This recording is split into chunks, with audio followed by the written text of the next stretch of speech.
Good evening, everybody. Welcome back to History Author Talks. It's so great to see everybody back again to the program.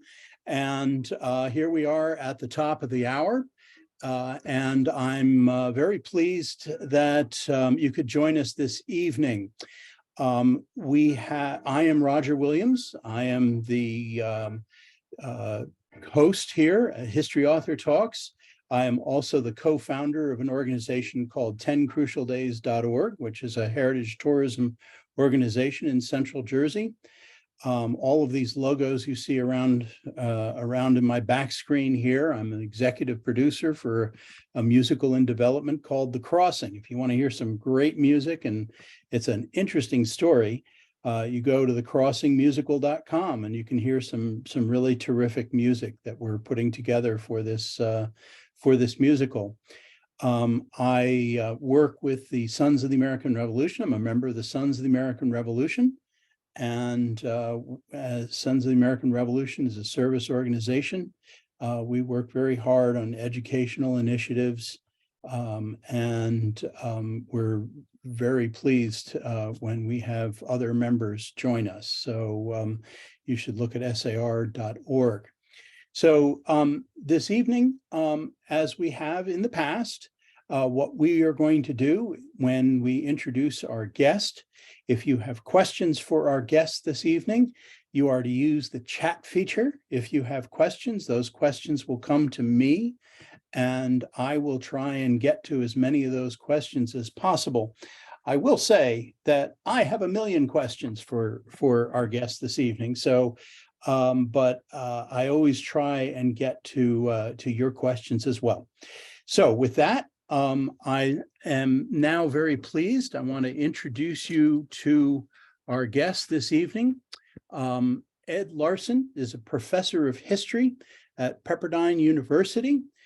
He has a PhD in history in history and science from the University of Wisconsin in Madison, and a law degree from Harvard.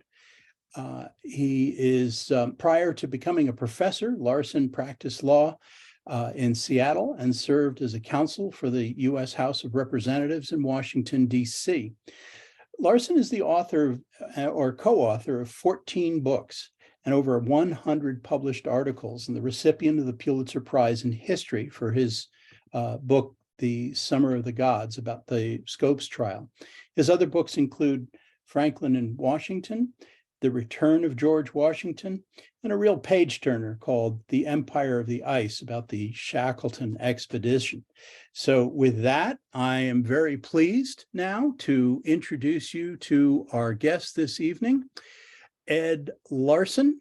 And there we go. Ed, welcome to the program this evening. Thank you for having me on. I'm delighted to be here, and I enjoy looking at at the various listeners in the little box I have at the top of my computer. Hello to all of you. That's great. Well, it's a great group. Before we get into the program, I'm curious.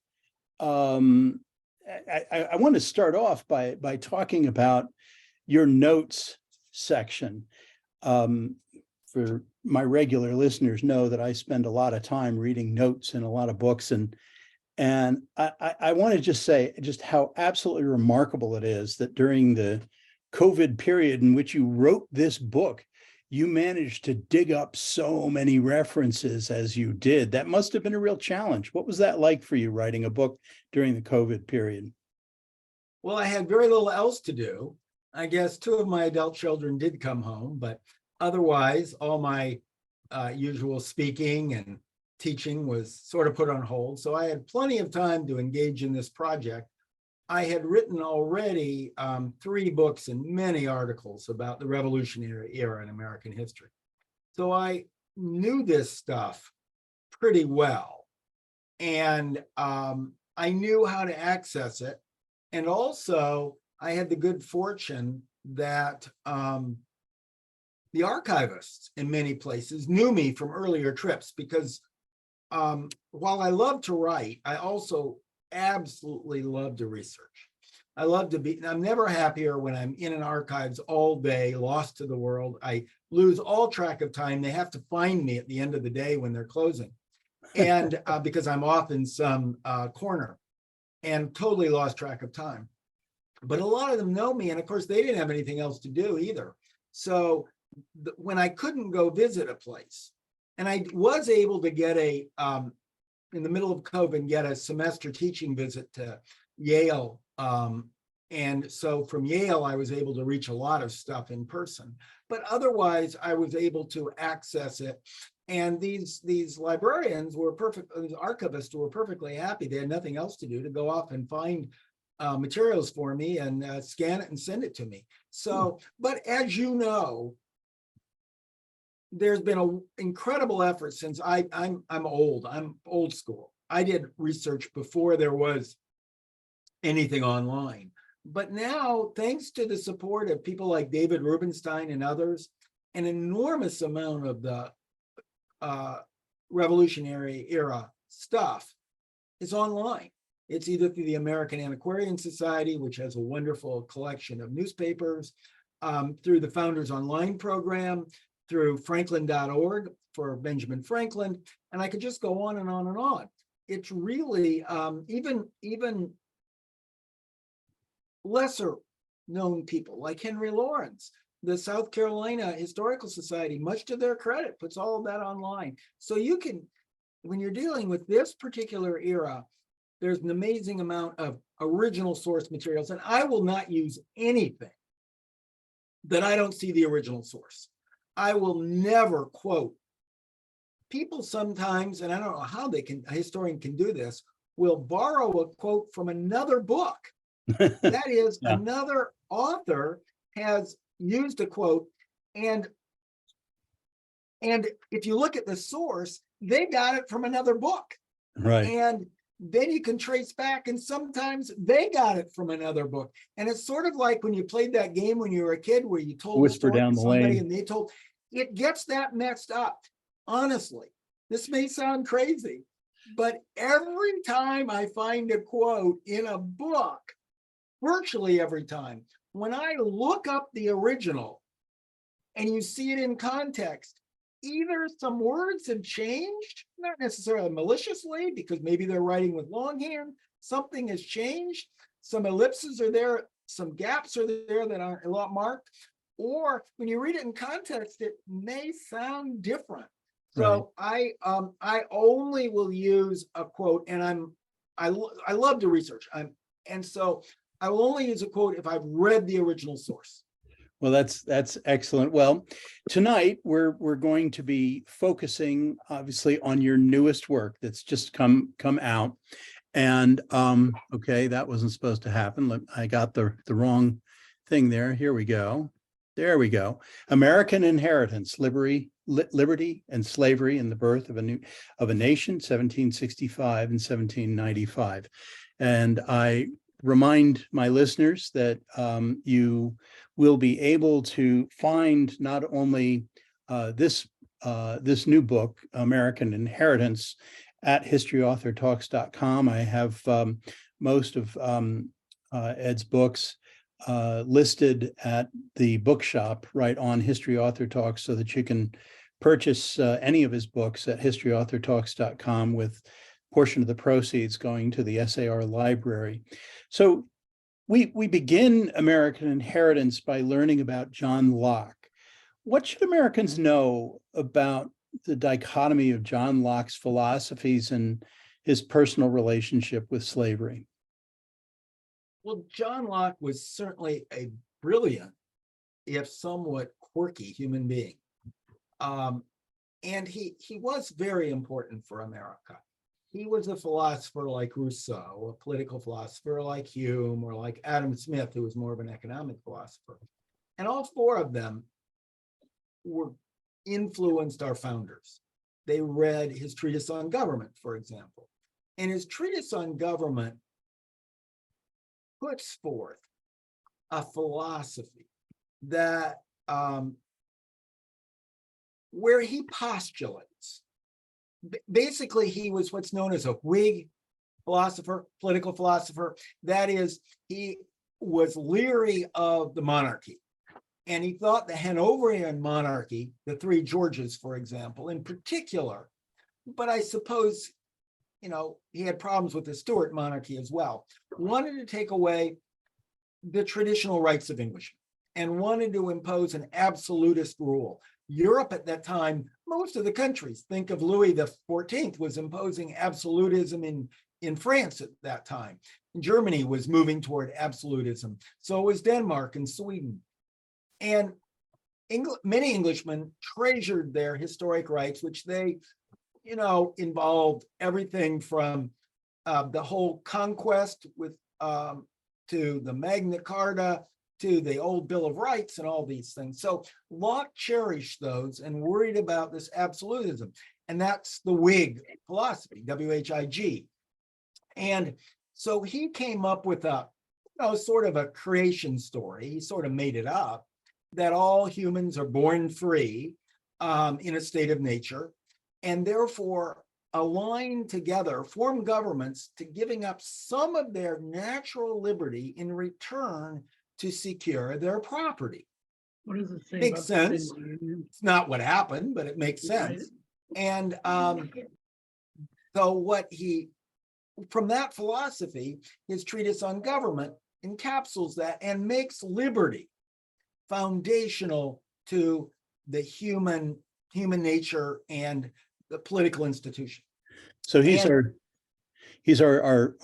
founding grandfather of our founding fathers, I think right? that's fair.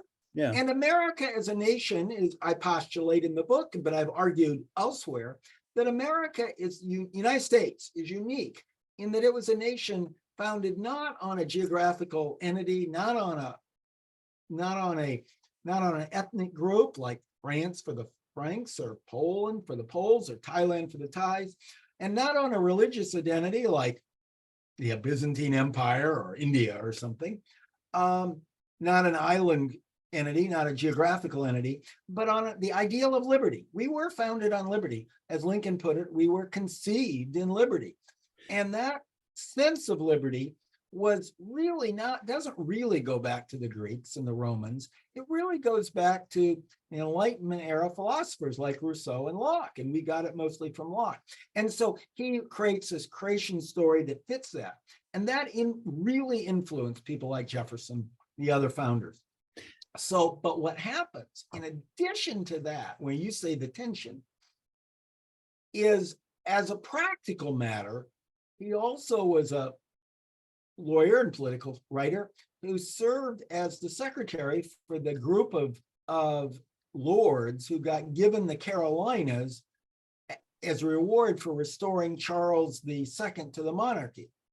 And he wrote the Constitution for the Carolinas, which included a passage, even though in his treatise on government, he said that all people are, at least all men, all people are born free, and that liberty is an abhorrent state, except for a captured person.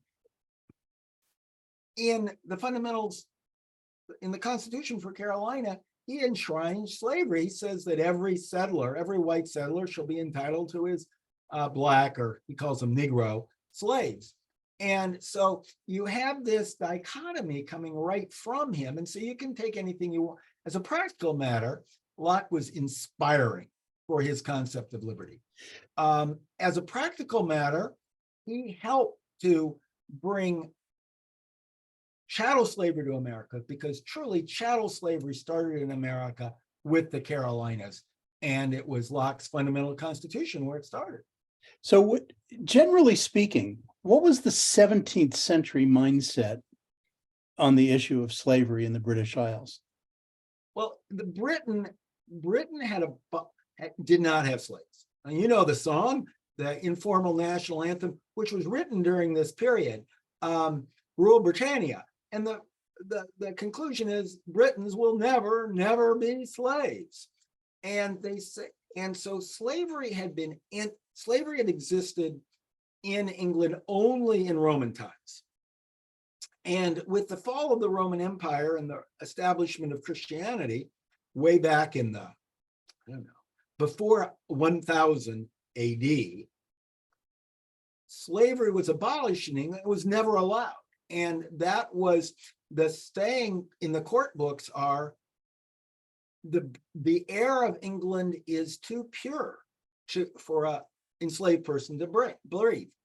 And that whenever an enslaved person was brought to England, they immediately became free. Now they had serfs, what we'd call serfs. They had people tied to the land.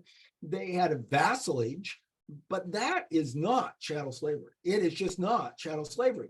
And so England didn't have it, but they did allow it in their colonies where those colonies enacted positive law. But if one of those colonists, like famously Charles Stuart, the very powerful head of taxation for North America, who'd been a merchant in Virginia, when he sailed back to England, because with the coming of the Revolutionary War, you didn't really want to be in Americas if you were a tax collector. Even though he was a Virginian, it was got a little hot for him to remain there when they're burning down the tax offices.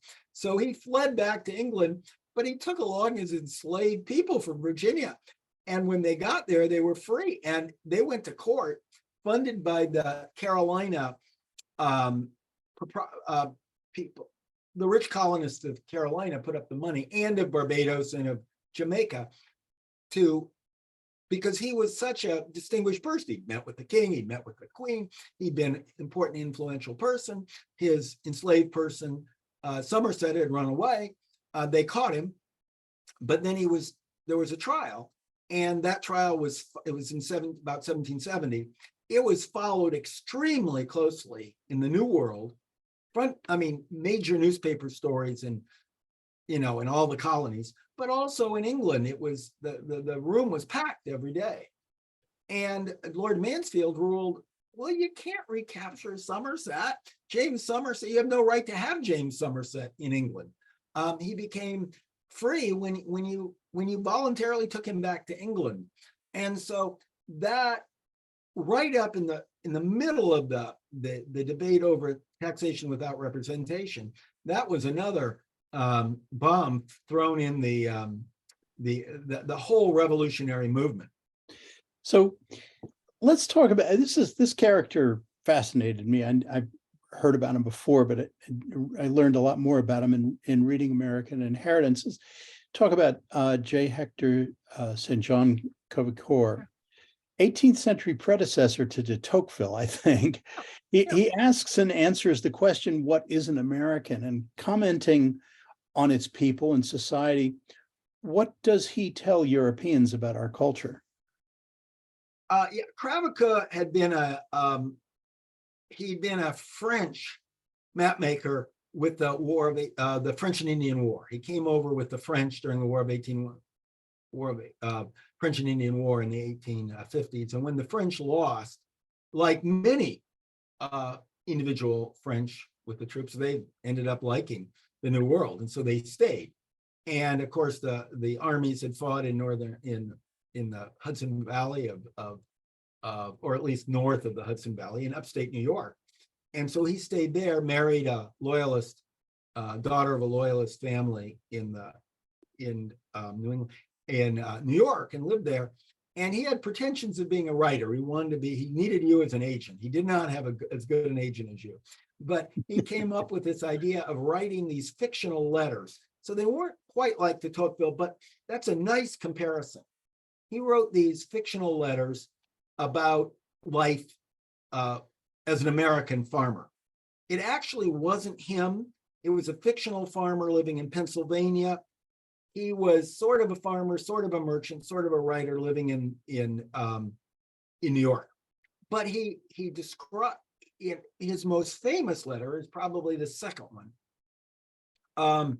And these were aimed for publication in Europe. He wanted to be a real author. And the second one asks the question, he tries to address questions or issues that Europeans would be interested in. He starts writing these before the revolution. He doesn't get the book published until 1782 or 83, which time he's a loyalist, by which time he's gone back to England to escape the war and escape being captured during the war. So anyway, but he writes most of the letters beforehand, not all of them. And a question is, what is an American? And so, remember, he's French. He had married into an English American family in upstate New York, who'd been there for 100 years, I guess. And of course, being in the lower Hudson Valley, there were a lot of Dutch people around because there were a lot of Dutch settlers in New York, and he was French. And so, and this was a time when Germans were pouring into Pennsylvania and his fictional farmers in Pennsylvania. And so he writes, what is an American? What is this new man? And he writes it's a beautiful letter. I recommend it to any of your readers. It's easily found online or in the book that he ends up publishing. And he says, America is a new man. Europe is all ethnic groups. And in Europe, most people he calls them slaves. What he really means is serfs.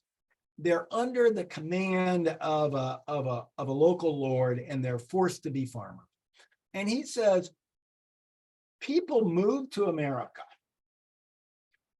and become free because they can own land. They are not the serfs of other people. They're not the slaves of other people, is what he says. There's no lords who hold everything and peasants who are entrapped. And because there's always land, there's the frontier, we can continue to be a new person. And here, based on the broad lap of our alma mater, that's the phrase he uses, stretching out into the west, south, north, by this time, Canada is part of it. We become free. And then he goes on and says, we're not an ethnic group, he stresses, because we are. He has this phrase, I can tell you a man who has married a Dutch wife, who is has a son who's married a French wife, who has a daughter who's married an English husband, whose parents come from Scotland. And he says how we're a mixture of races, he calls it, a mixture of ethnic groups is what he means. They're all European. He does not include the Native Americans, even though he talks about Native Americans. They're never included in his American melting pot. And this particular farmer, the person he's writing about, James, just like he himself, has enslaved blacks working their farm. But they're not included. It's a European melting pot where liberty based on economic opportunity is the watchword. And it's a memorable passage that was widely read and widely quoted and widely absorbed as what was America. It inspired immigrants from Europe to move to America, and it inspired Americans who read it to conceive of their nation in that way. So it's an important document. So in your first chapters, you use the events like the so-called Boston Massacre and the Stamp and Intolerable Acts as a vehicle for explaining how the Sons of Liberty and the other founding fathers deploy the term slavery as really propaganda rhetoric. I was particularly struck by the quote from South Carolina delegate Christopher Gadsden, who wrote of the Townsend tariffs, "We're really slaves as we are permitted to command and differ only in degree for what is a slave, but one that is at the wheel of his master." The irony is not lost on me that the Gadsden flag, which has become so popular in our modern political discourse, might justify Nicole Hannah-Jones's 1619 Project article assertion that our founders were really all in it for the slavery. How can you explain how the founders' vision of slavery differed from chattel slavery? Read those passages in that way. And certainly the one you give by Gadsden, Yeah, is an example of that. But I looked through, I knew as a historian, I knew the influential pamphlets.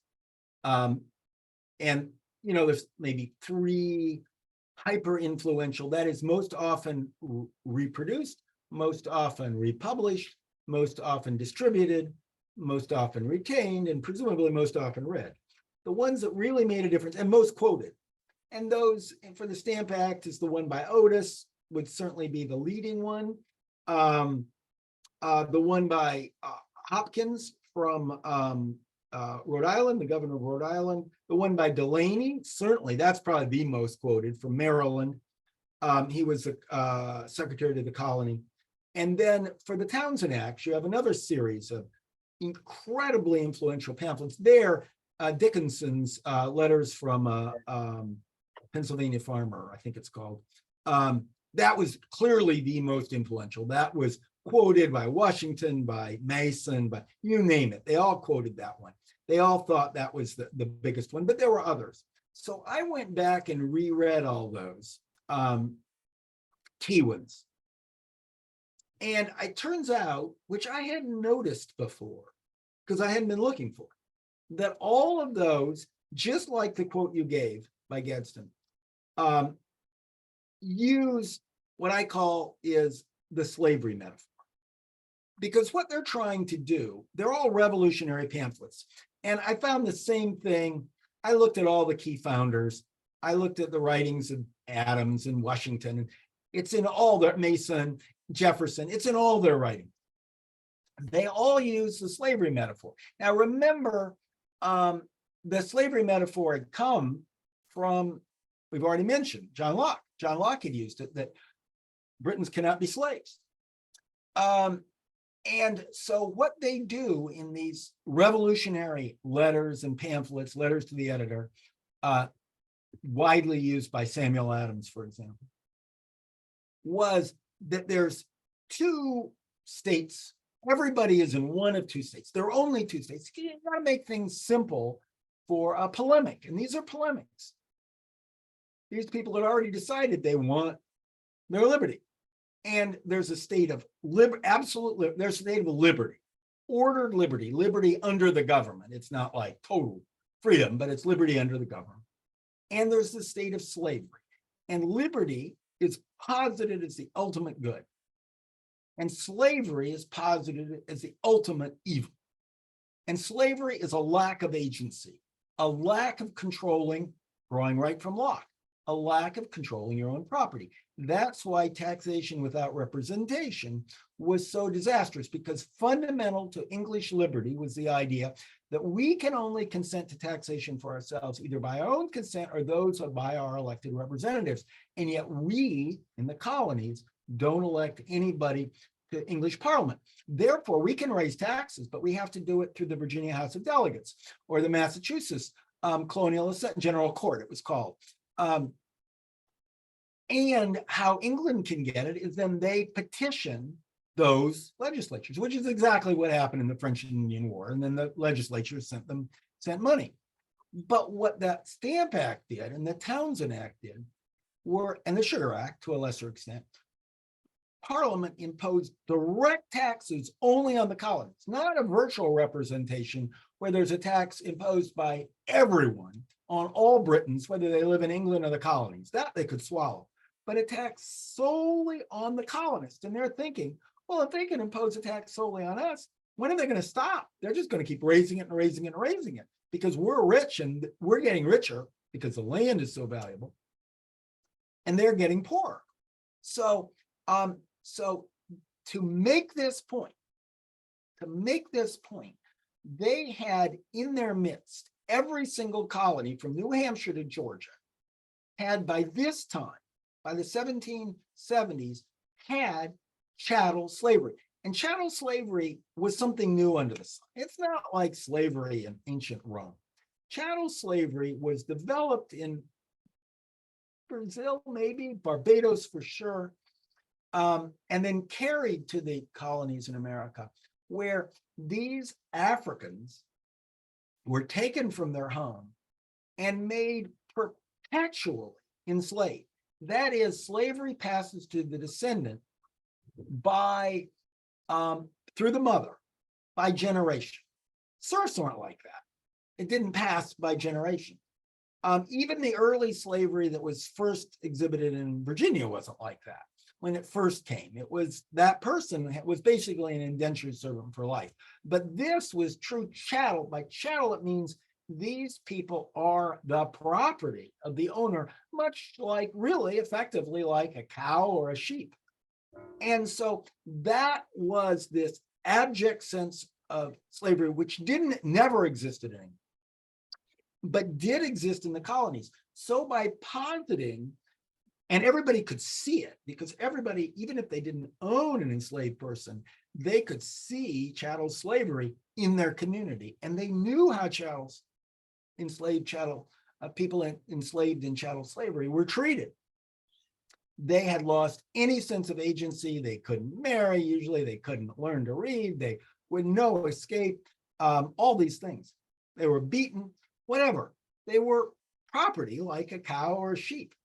And they said, and so by positing the difference between liberty, which is the ideal, and this form of chattel slavery, which they could see, that was a tremendously powerful rhetorical device.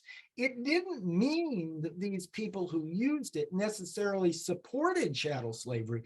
Indeed, what's striking is it led many of them to reject it.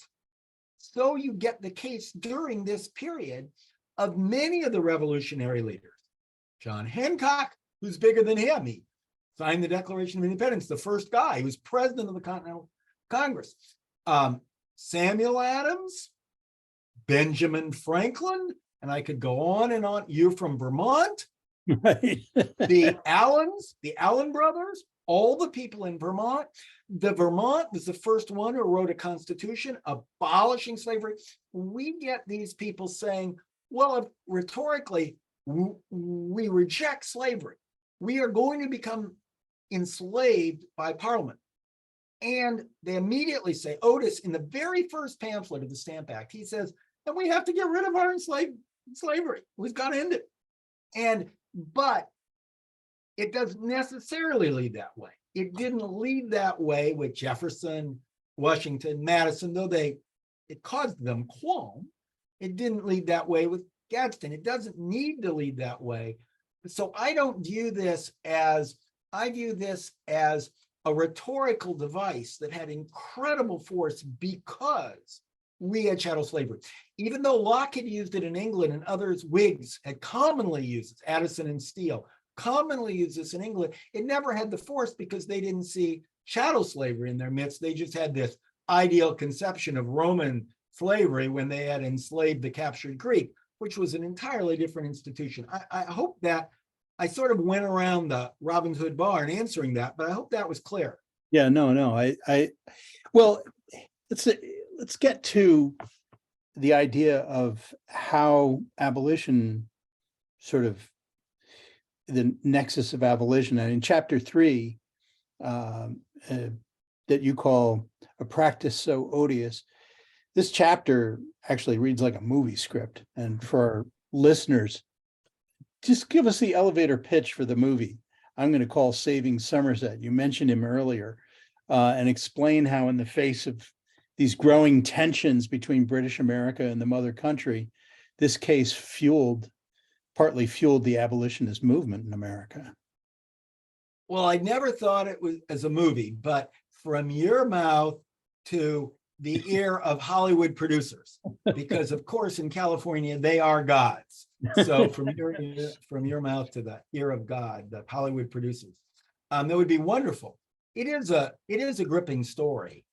It involves, of course, the implications of Somerset, where in this visible Somerset case, when they denied Charles Stuart of his enslaved people that he carried back to England, it really emphasized in America how slavery is an odious institution. That's what Lord Mansfield, the most famous common law judge probably in the history of the world, certainly in English history, he called it so odious. We can't have this.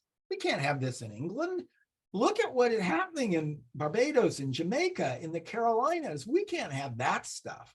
Well, that made, of course, the people in the Carolinas feel pretty small, that the way he interpreted what they were doing to people was inconceivable to happen in England.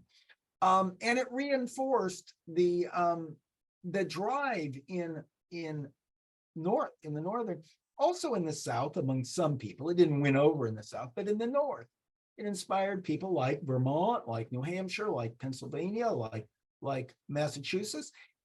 During the middle of the Revolution, while the fighting was still going on in the middle, in 1779 and in 1780, Vermont, Massachusetts, Pennsylvania, then New Hampshire, and soon thereafter, Rhode Island and Connecticut abolished slavery.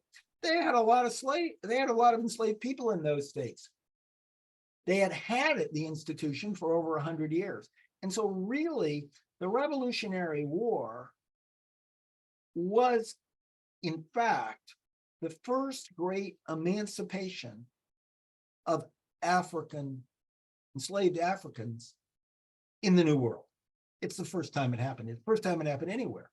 Now, that's balanced on the fact that while there were qualms about it everywhere, after the Revolution, it turns out that the South doubles down on slavery. But that creates an immediate tension in the North. The northern colonies and then states were using African Americans integral in their military. In Massachusetts, Rhode Island had a whole regiment of Blacks. And of course, they were freed to do it.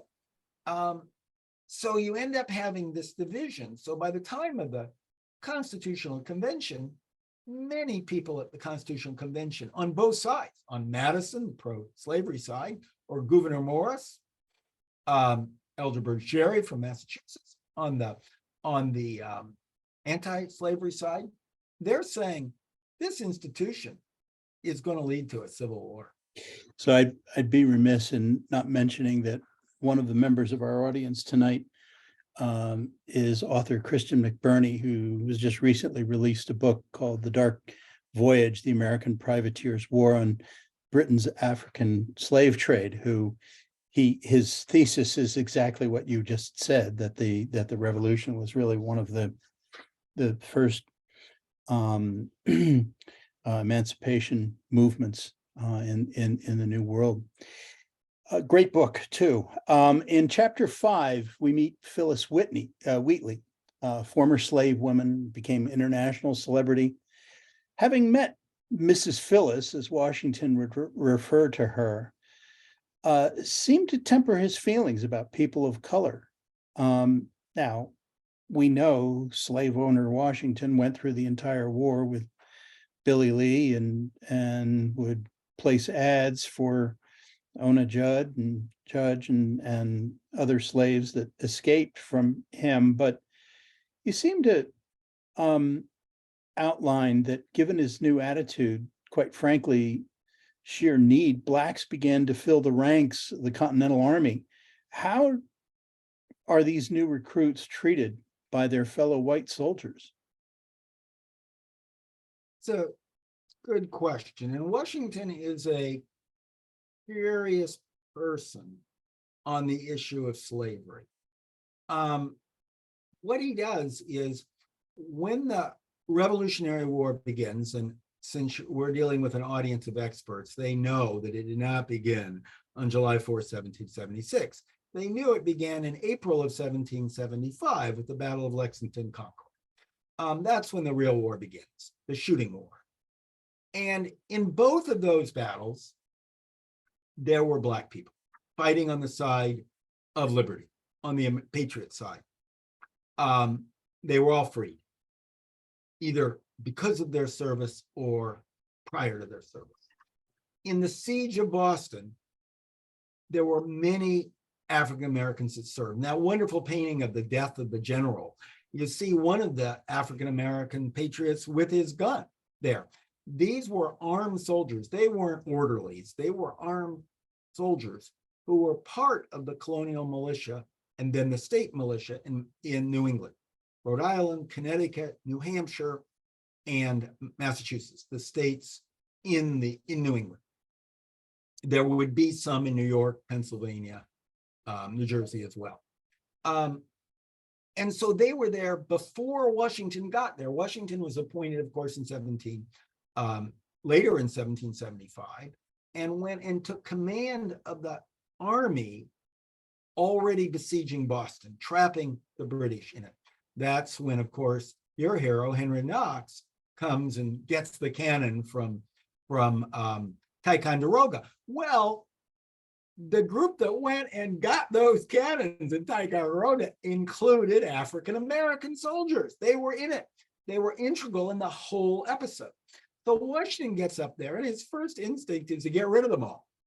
And he issues a proclamation, they all have to go. And the Massachusetts generals and the generals of the New England are saying, you can't get rid of them. We won't have enough troops without them. And they're good soldiers. Some of them, like Salem Poor, had already gotten a distinguished medal for the service they'd already done. You can't get rid of these people. And so Washington relents and lets those already in the line stay. He initially tells recruiters not to recruit anymore, but ultimately he relents on that and allows the states to recruit more. In fact, as I mentioned later on, Rhode Island forms a whole regiment, a whole African-American regiment, the Rhode Island Second. And these people served with distinction. There's even more that serve as sailors, an enormous number. Back then, the states each had navies, or many of the states, like Connecticut. And a sizable percentage of those sailors were African-American. So Washington has to revise what he does. And then throughout the war, all the way to the Battle of Yorktown, and after that, the siege around New York, the ongoing siege until the peace treaty is found, there are African Americans, estimates run to 20% of the troops. And so Washington is forced to rethink that. He's also got aides, important aides, particularly Alexander Hamilton, John Lawrence of South Carolina, and most important of all, Lafayette, who he treats like a son. All three of these have been inspired by the revolutionary rhetoric to turn against slavery, including Lawrence, whose father was one of the biggest slave traders in South Carolina. All of them turned against slavery, and they all plea with Washington to liberate his enslaved Blacks at Mount Vernon as an example, because he was such a revered figure. Do it as an example, and this could be a turning point. We don't know whether it would, because he didn't do it. But Benjamin Franklin becomes president of the first abolitionist society in America, and he's the other hero. I mean, you talk about the two indispensable people of the revolution, where every historian would agree it would not have worked without them. They are Washington and Franklin. They are the pillars of American liberty. There are others important. John Adams never had enslaved people. Samuel Adams turned against slavery and would not let any enslaved people. John Hancock. So you had a lot of others. But Washington then, and of course, Phyllis Wheatley, who became devoutly religious. She was captured in Africa, becomes a Christian, and ends up having a knack for writing sort of classical style poetry that is then published. And she writes an ode in praise of George Washington and sends it to him. And Washington, as probably some of your people know, is a sucker for poetry. I mean, not even very good poetry. He likes just this sort of motley stuff. Same way with plays. Cato fan. Yeah. He loved to go to plays. Right. He wanted to be an actor. He loves plays. He loves this sort of stuff. And the more maudlin, the best. And of course, he loved this ode that she wrote to him, which is really a glorifying him. He just loved it. He writes back a note saying, she had fled Boston with the British capture and was in Rhode Island. And he said, if you ever get back up here, come visit me in Cambridge. She never did get back. So there's no account of the actual meeting. But sure, he'd gotten this poem, which he liked. and he had all these enslaved soldiers. And of course, he was close to Billy Lee, who you mentioned. And so, but more important than that was the pressure imposed on him by Lafayette. And it continued with Lafayette till his dying day. And I do think he never had quite he never made the decision to free his own enslaved people during his lifetime, despite constant pressure. Mhm. An abolitionist in Virginia, like Robert Pleasance, pushed him. His own soldiers pushed him, because remember, the Northeast is ending slavery at this time. But what he does is he ends up writing 2 wills. And he never tells his wife, because I think he was scared of her. And she was never going to end her, she was never going to free her enslaved people. That was an understatement. Some of them who were half sisters, of course, who she kept enslaved. And some of her own children, grandchildren, through her son. Son not by George Washington, son by a prior marriage. But so he never tells her what she's doing. And then on his deathbed, he asks his secretary to bring him both wills. And he looks at them both. He knows he's going to die. And he asks one to be thrown in the fire. And we presume that didn't, I have no basis for this. I've never read the one thrown in the fire. He never showed it to anyone. But the other one frees all of his enslaved people, which he had about 100 and some enslaved people at Mount Vernon. His wife, separately, as dower property from her prior husband, has over 200. But he frees his 100 plus at not on his death, but on his wife's death, which is sort of odd because she's now absolutely terrorized that they're going to kill her to gain their freedom. So she moves out of the bedroom and she lives up in the cupola.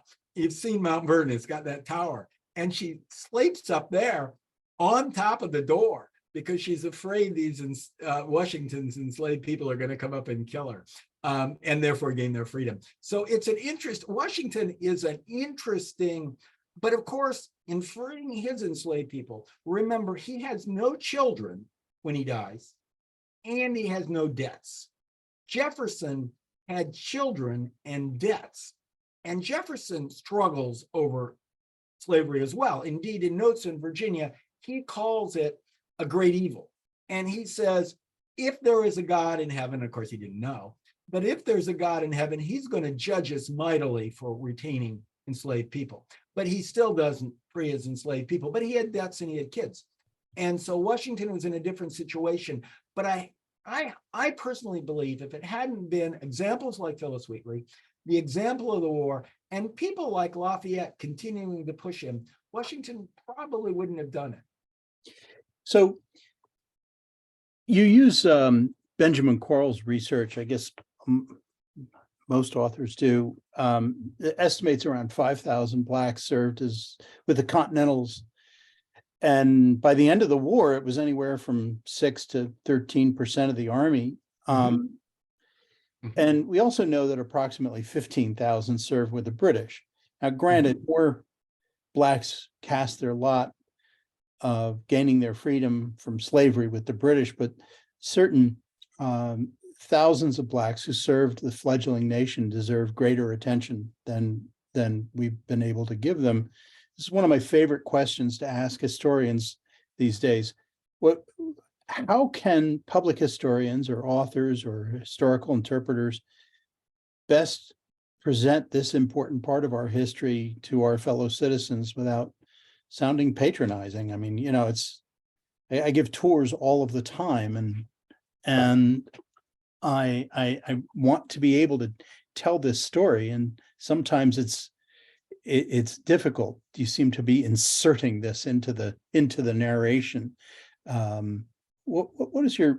do you feel about that? That is really a wonderful question. And I think I really appreciate that you going through this. It comes from your own experience. And I agree with every word you just said. What we've got to do is we've got to integrate it into the story. And I try hard to do that. And you or any of the readers can be the judge. I worry about that sounding patronizing. And I try hard to avoid it. Now, we do have the book you mentioned, which is an old book now, by an African-American historian. I think it's called The Negro in the American Revolution. And it is a classic. And, it's so old, and he did it so long ago. He did it in the 60s that I tried to check his numbers. And by gosh, I think they're right. The more work I did, the more it reinforced his numbers. And so I ended up trusting him and his numbers, and they're the numbers roughly you gave. It would depend, you said, between 6 and 13% overall. But now you go state by state. And in some states, it's over 20%, because there were, as you know, you're a greater expert on this than I am. There are state lines that it's not just a Continental Army. There's also the Rhode Island regiments and the Pennsylvania regiments and the Carolina regiments. North Carolina had a regiment of free blacks. And so you ended up getting, in some northern states, much higher than the 13%. The 6 to 13 is overall. And you end up with it higher, and like Connecticut ends up being higher. So you get up to 20% some places, because you have other stations where in the South, except where you had the free black ones, where you have virtually none. And so I think you tell this story, part of it, you tell this story as it happens, where it happens. So Samuel Lummel, who went Lummel Hayes, excuse me, who went with the group that went up to the Ticonderoga, and then comes back and becomes the first ordained African-American minister in the Americas. Well, you could tell his story without being patronized by just including it in that episode, because it becomes so important later when he becomes a preacher in white congregations in Vermont and New York and different places. A congregationalist, New Light congregationalist, follower of Jonathan Edwards. That story, it's not patronizing when you tell it in right context. Now, if you pull things out and tell it awkwardly, but if you present Phyllis Wheatley for her connection with the poetry and how it wasn't just the Washington poem, but she wrote poems in glory of many of the leading generals in the Revolution, like when Warren is killed. I think the funniest one is Charles Lee. She writes just before the poor guy is captured, and then it becomes sort of foolish sounding after he gets, what was he drinking at a bar or something and gets captured. You probably Widow White's Tavern, yeah. It's very embarrassing. Yeah, in his jammies. And they almost made him commander-in-chief instead of Washington. That would have been a mistake. So you can tell this story, but I think you really have to be conscious of a way to tell it so it's integrated into the whole. And I've tried that. You can be a totally exceptional and do like the book about the Negro in the American Revolution and just tell that story. And that's fine. That works. It's a great book. Even though it's despite its age, it's borne up well. Yep. You can be like Edmund Morgan's American Freedom, American Slavery about Virginia. And then you can highlight it in a certain way. But I think if you work it in as just part of the story, it can work. But I agree with what you say as a caution. So you don't want to be patronizing. You want to be fair. You want to tell the story fairly. But in my opinion, you cannot fairly tell the story anymore. You cannot fairly, you never could really. You cannot really fairly tell the story of the American Revolution without including the story of the 20% of Americans who were African. So we've had our war, we've gained our independence. I know we're sort of jumping ahead quickly here, but I've always been fascinated that the Back to Africa movement launched the same year as the Constitutional Convention. everyone needs to read your book to learn more about this fascinating aspect of history, but explain how the Back to Africa movement started and the attitude in America about the Back to Africa movement in 1787. As far as the United States is concerned, the real force of the Back to Africa movement grew out of the tension that American liberty and American slavery had in the American South, particularly among Virginians, where they had a surplus of enslaved Africans anyway. So it's people like James Madison, the future president, and James Madison, I think it's his cousin, who's head of the William and Mary University, college back then, and others like this. But it radiated outward, but that would be the heart of it. Jefferson was somewhat involved, of saying, let's take all these Africans and either move them back to Africa or move them to a new colony, as it were, in Texas. Texas was a place they talked about. I don't know why they talked about Texas, but they did. Somewhere down in the Mississippi area. It was not clear where it was. And of course, Texas back then was not part of the United States. It was part of Spain. But maybe out in an area of Mississippi, because that was a way to deal with the problem that Jefferson talked about. Jefferson believed, or at least that's what he wrote in Notes of Virginia, and I assume he was honest when he was writing, thought slavery was a blot on the American conscience. Washington thought it was economically unwise anymore,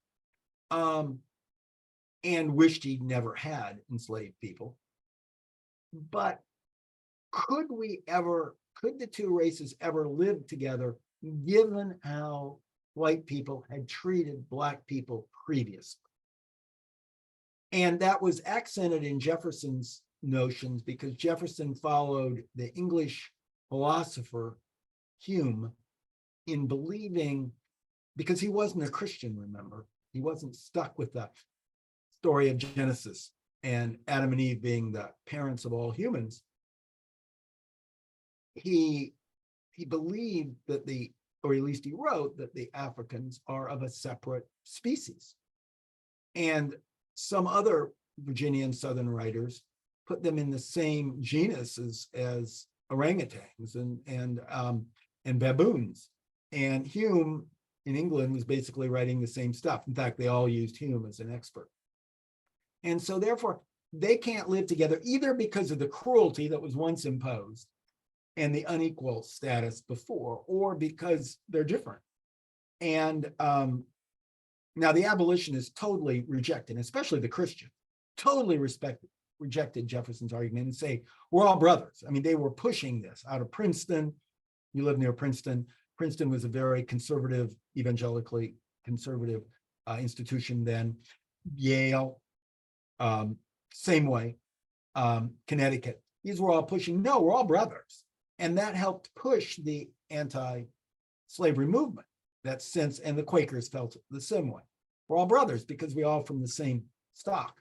But if you think they're a different stock, or you think that the antagonism, as Jefferson explains, we'll never live together, well, then the idea is you move them somewhere else. And so Madison, lesser extent Jefferson, the other James Madison, and others, James Monroe. That's why when the colony is finally established in Liberia, the capital is called Monrovia. It's still the capital, I believe, of Liberia. Mm-hmm. That was named for President Monroe, who, of course, was the son of the American Revolution himself. Allegedly, he was on the boat with Washington crossing the Delaware. I don't know if that's true, but he's certainly painted in that picture as if he was. Wasn't on the same boat, but he was there. But on the picture, he's actually on the same boat. Yeah. But he was there. Correct. I agree. I don't think he was on the same boat. So that's how it gets going.